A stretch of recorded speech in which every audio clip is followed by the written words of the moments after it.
इस वीडियो में मैं आपसे बात करूंगा। जैसा कि आप सभी को मालूम है, आरपीएससी द्वारा आज एग्रीकल्चर का भी एग्ज़ाम आयोजित हुआ है, जिसमें जीके का पेपर 40 मिनट के लिए आयोजित किया गया था। उस पेपर में पूछे गए जीके के क्वेश्चन के बारे में चर्चा करने जा रहा हूं। वीडियो पसंद आए तो वीडियो को लाइक कीजिए, चैनल जरूर सब्सक्राइब कीजिए। पेपर की पीडीएफ आपको हमारे टेलीग्राम चैनल पर देखने को मिलेगी, जिसका लिंक नीचे डिस्क्रिप्शन में दिया हुआ। अगर अभी तक आपने ज्वाइन नहीं किया तो आप जाके ज्वाइन कर सकते हो, क्योंकि आपको इस यूट्यूब चैनल पर इसी तरह चाहे आरपीएससी द्वारा कोई भी एग्जाम हो या फिर आपके आरएसएसबी बोर्ड द्वारा कोई भी एग्जाम आयोजित होता है, तो एग्जाम के बाद पेपर सॉल्यूशन आपको इस यूट्यूब चैनल पर करवाए जाते हैं। इसके अलावा पीवाईक्यू भी करवाए जाते हैं, या फिर किसी भी एग्जाम से रिलेटेड कोई भी अपडेट हो, चाहे आंसर की को लेकर हो, डीवी को लेकर हो, या आपके रिजल्ट को लेकर हो, आपको इस यूट्यूब चैनल के माध्यम से जरूर बताया जाता है। आज आरपीएससी का एएसओ एग्जाम भी हुआ था, तो उसकी भी जीके की पेपर सॉल्यूशन में ऑलरेडी करवा चुका हूं। अगर अभी तक आपने नहीं देखा है तो आप हमारे यूट्यूब चैनल पर जाकर वीडियो देख सकते हैं। इसके अलावा अब बात करने जा रहा हूं आज का जो एग्रीकल्चर एग्जाम में जीके के क्वेश्चन पूछे गए उसके बारे में। सबसे पहले करंट अफेयर से जो क्वेश्चन पूछे गए उसके बारे में चर्चा करूंगा, और उसके बाद जीके के क्वेश्चन की चर्चा करूंगा। इसलिए वीडियो पसंद आए तो एक बार वीडियो को लाइक कर लीजिए, चैनल भी जरूर सब्सक्राइब कर लीजिए। तो करंट अफेयर में आप देख सकते हैं, जैसा कि question number first current affair से पूछा गया है कि यूरोपीय आयोग के अध्यक्ष का नाम क्या है, जिनके साथ प्रधानमंत्री श्री नरेंद्र मोदी ने जून 2025 में कनाडा में G7 शिखर सम्मेलन के दौरान उपयोगी चर्चा की है। आपके पास ऑप्शन है Sanna Marin, Jacinda Ardern, Jean Claude Juncker, Ursula von der Leyen.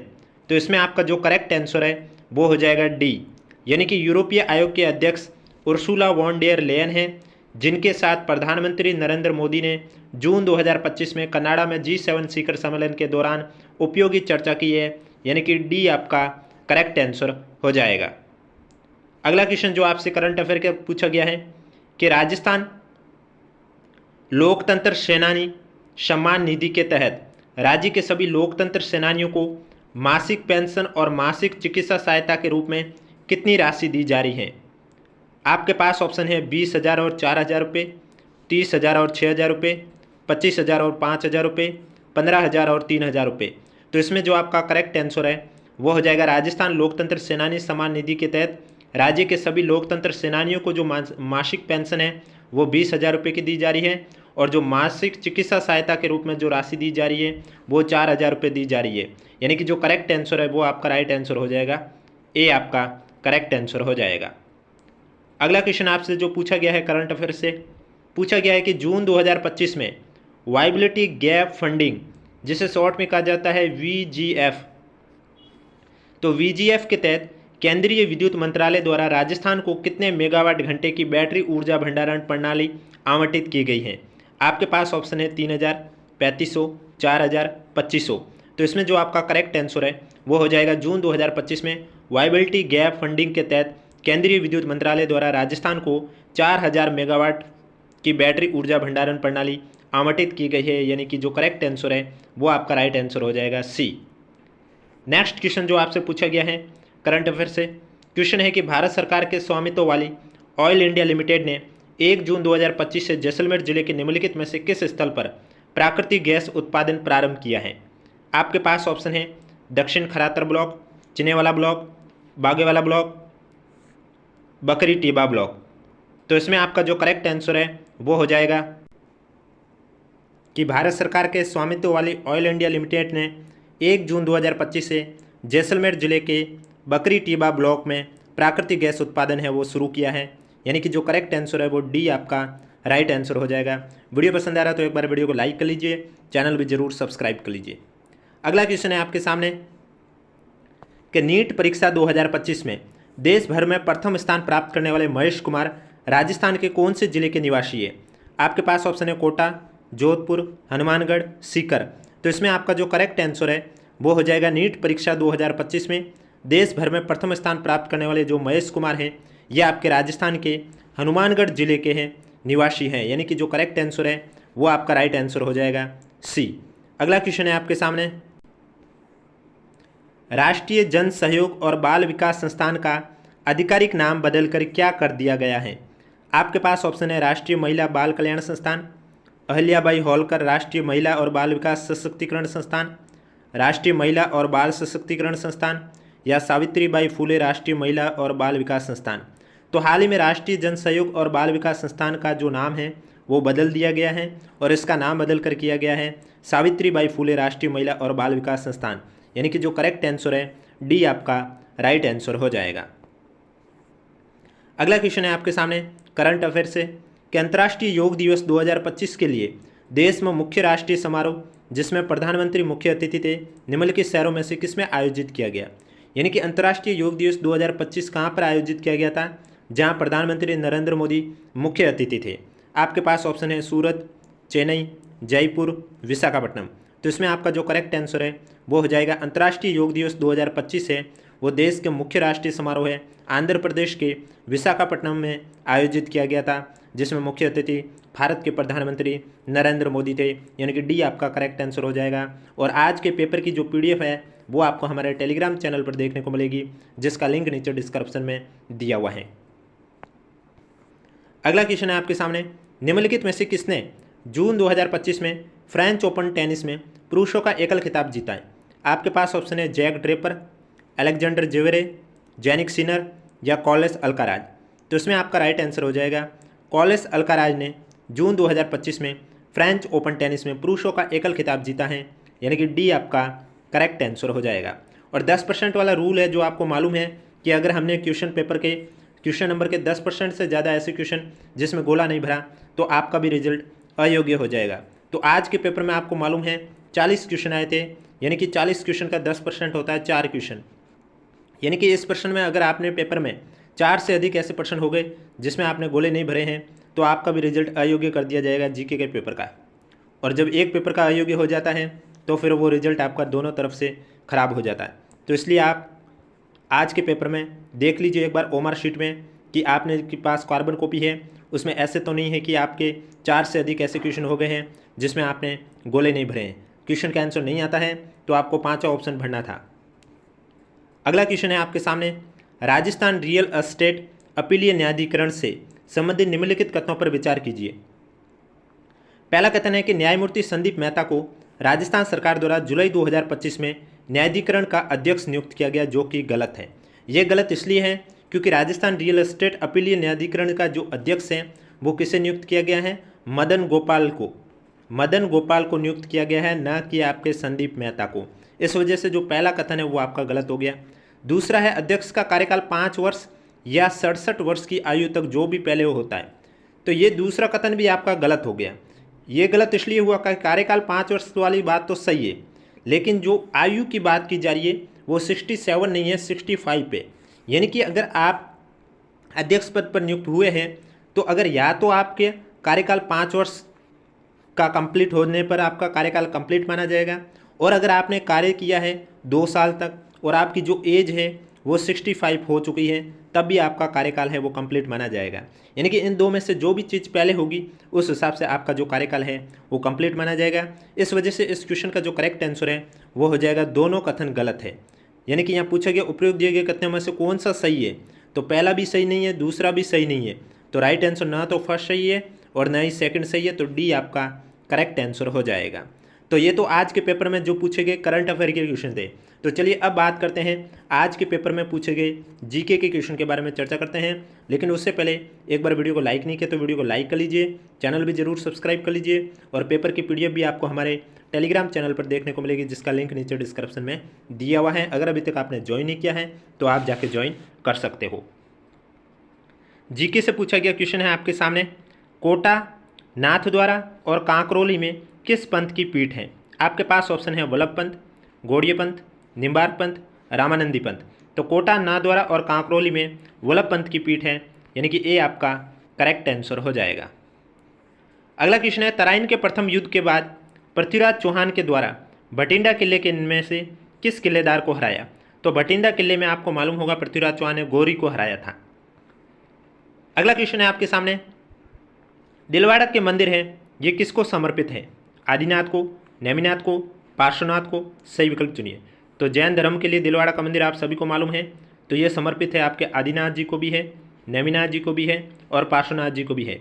यानी कि A, B, C आपका तीनों करेक्ट आंसर हो जाएगा, C आपका राइट आंसर हो जाएगा।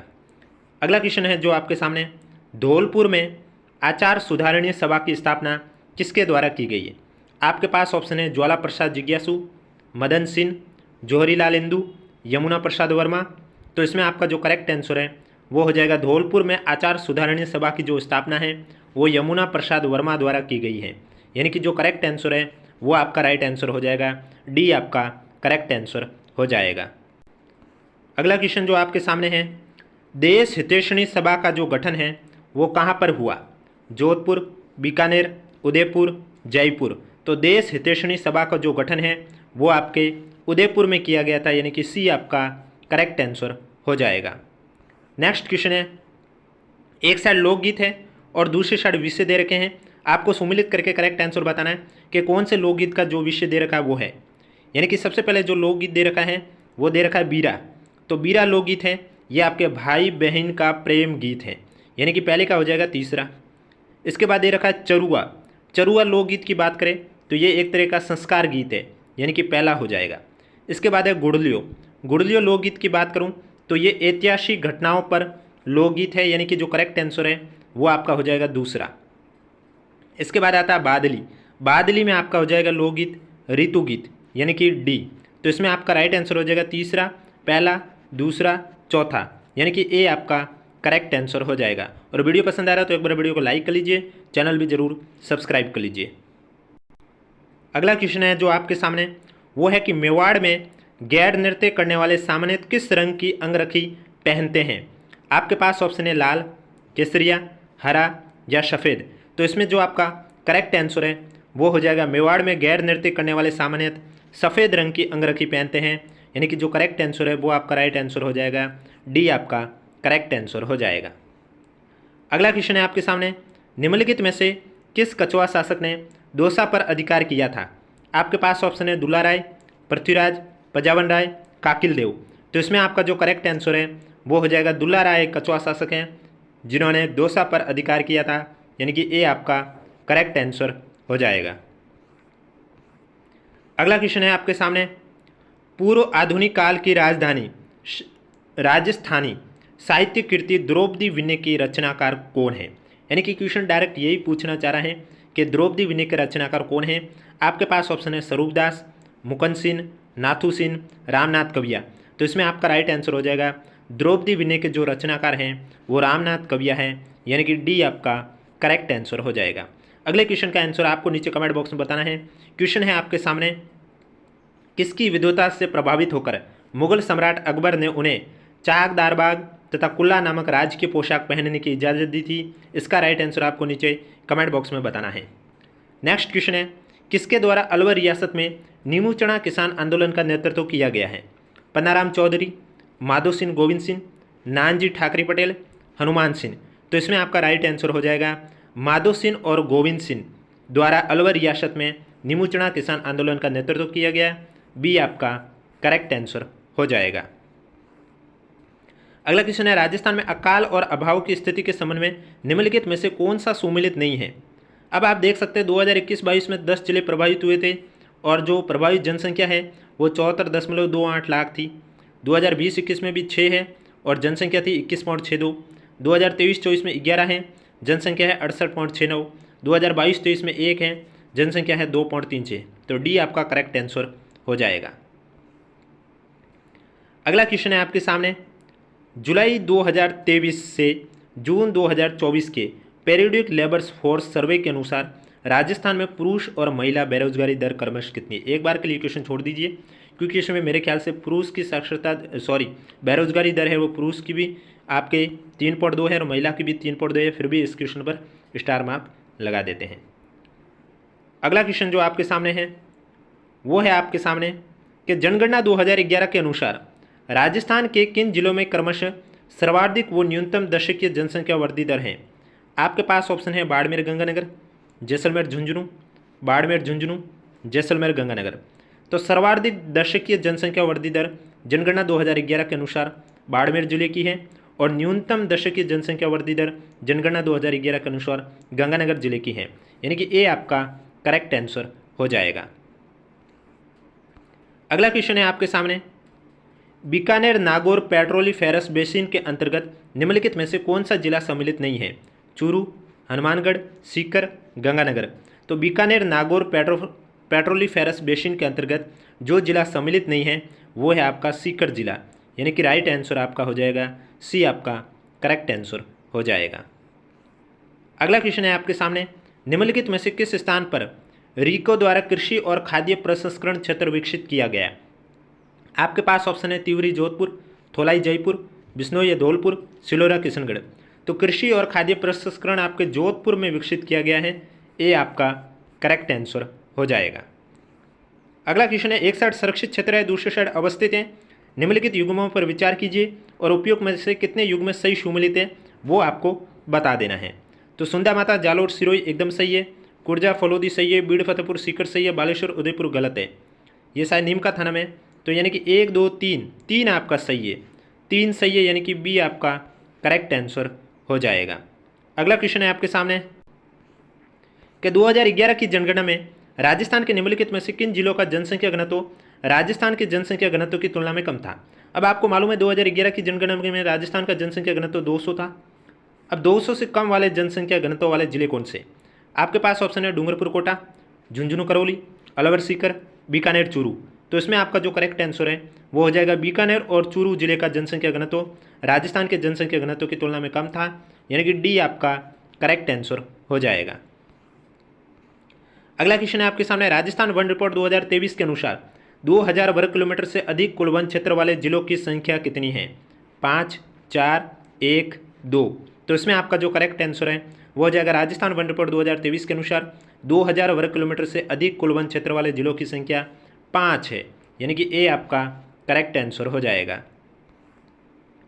अगला क्वेश्चन है, निम्नलिखित में से कौन सी नदियाँ भीलवाड़ा जिले में प्रवाहित होती है? आपके पास है लूणी तथा चाप, पार्वती तथा मोरेल, बनास तथा मेनाल, सोम तथा जाखम। तो बनास और मेनाल जो नदियां हैं ये आपके भीलवाड़ा जिले में प्रवाहित होती है, सी आपका करेक्ट आंसर हो जाएगा। नेक्स्ट क्वेश्चन है आपके सामने, दक्षिण पश्चिम मानसून काल में राजस्थान की सामान्य वार्षिक वर्षा की मात्रा कितनी है? आपके पास है ऑप्शन 75 से 79 के बीच में, 80 से 94 के बीच में, 90% से अधिक, 85 से 90% के बीच में। तो दक्षिण पश्चिम मानसून काल में शायद 90 से अधिक है। अगले क्वेश्चन में क्या है आपके सामने सुमेलित करना है। सूची फर्स्ट में आपके दे रखा है कृषि विभाग अलग अलग भागों में विभाजित है, first A, second A, third A, fourth A. और सूची 2 में आपके दे रखे अर्धशुष्क पूर्व मैदान, शुष्क उत्तर पश्चिम मैदान, उपाद्र दक्षिण मैदान, अंतःप्रवाह शुष्क प्रदेश। तो आपको सुमेलित करके करेक्ट आंसर बताना है। तो इसमें सबसे पहले फर्स्ट ए के अंतर्गत जो आएगा वो आएगा आपका शुष्क उत्तर पश्चिमी मैदान, यानी कि दूसरा। उसके बाद सेकंड ए की बात करें तो इसमें आपका आ जाएगा अंतःप्रवाह शुष्क प्रदेश, यानी कि चौथा। उसके बाद थर्ड ए की बात करें तो इसमें आपका आ जाएगा अर्ध शुष्क पूर्वी मैदान, यानी कि पहला। उसके बाद फोर्थ ए की बात करें तो इसमें आपका आ जाएगा उप आर्द्र दक्षिणी मैदान, यानी कि तीसरा। तो दूसरा, चौथा, पहला, तीसरा, करेक्ट आंसर आपका हो जाएगा सी। और अगर अभी तक वीडियो को लाइक नहीं किया तो एक बार वीडियो को लाइक कर लीजिए, चैनल भी जरूर सब्सक्राइब कर लीजिए। एक क्वेश्चन है, निम्नलिखित में से कौन सा युग में सही सुमेलित नहीं है? यानी कि एक साइड सूती वस्त्र उद्योग है, दूसरी साइड स्थान है Rajasthan textile, Bhawani Mandi, Aditya mills Kishangarh, Mewar textile Chittorgarh, Shardul textile Sri Ganganagar. तो शार्दुल टेक्सटाइल श्री गंगानगर दे रखा है, यह सुमेलित नहीं है, डी आपका करेक्ट आंसर हो जाएगा। और एक क्वेश्चन और है जो कि जीके से क्वेश्चन पूछा गया था, शायद आपका बीच में क्वेश्चन नंबर 7 था, हाँ, खड़लाई आश्रम। क्वेश्चन है आपके सामने कि खड़लाई आश्रम के बारे में निम्नलिखित कथनों को पढ़िए और सही कूट का चयन कीजिए। ए लिखा हुआ है खड़लाई आश्रम की स्थापना मोतीलाल तेजावत ने की थी। बी दे रखा है खड़लाई आश्रम का मुख्य उद्देश्य भील नवयुवकों को नशे के व्यसन से मुक्त करवाना था। अब खड़लाई आश्रम की स्थापना मोतीलाल तेजावत ने नहीं की थी, तो किसने की थी? खड़लाई आश्रम की जो स्थापना है वो माणिक्य लाल वर्मा ने की थी। माणिक्य लाल वर्मा ने खड़लाई आश्रम की स्थापना की थी। इसकी स्थापना करने का जो उद्देश्य था वो शिक्षा और सामाजिक आर्थिक उत्थान के लिए इस आश्रम की स्थापना की थी। वीडियो पसंद आए तो एक बार वीडियो को लाइक ज़रूर करें, चैनल भी ज़रूर सब्सक्राइब कीजिए। इस पेपर की जो पीडीएफ है वो आपको हमारे टेलीग्राम चैनल पर देखने को मिलेगी, जिसका लिंक नीचे डिस्क्रिप्शन में दिया हुआ। अगर अभी तक आपने ज्वाइन नहीं किया तो आप जाके ज्वाइन कीजिए। आपको इस यूट्यूब चैनल पर इसी तरह चाहे वो आरपीएससी द्वारा कोई भी एग्जाम आयोजित हो या आरएसएसबी बोर्ड द्वारा कोई भी एग्जाम आयोजित हो, उनके पेपर सॉल्यूशन करवाए जाते हैं। इसके अलावा पीवाईक्यू के क्वेश्चन यानी कि पिछले सालों में जो क्वेश्चन पूछे गए हैं वो भी करवाए जाते हैं, और पेपर एग्जाम से रिलेटेड कोई भी अपडेट हो वो भी आपको बताई जाती है। जिन भी स्टूडेंट को पीवाईक्यू के क्वेश्चन देखने हो या किसी भी पेपर से रिलेटेड कोई अपडेट देखनी हो तो उन स्टूडेंट से यही कहना चाहूँगा, आप हमारे चैनल से जुड़े रहिए। चैनल जरूर सब्सक्राइब कीजिए, नोटिफिकेशन भी ऑन रखिए ताकि जब भी मैं नया वीडियो लेके आऊँ सबसे पहले आपके पास पहुँचे।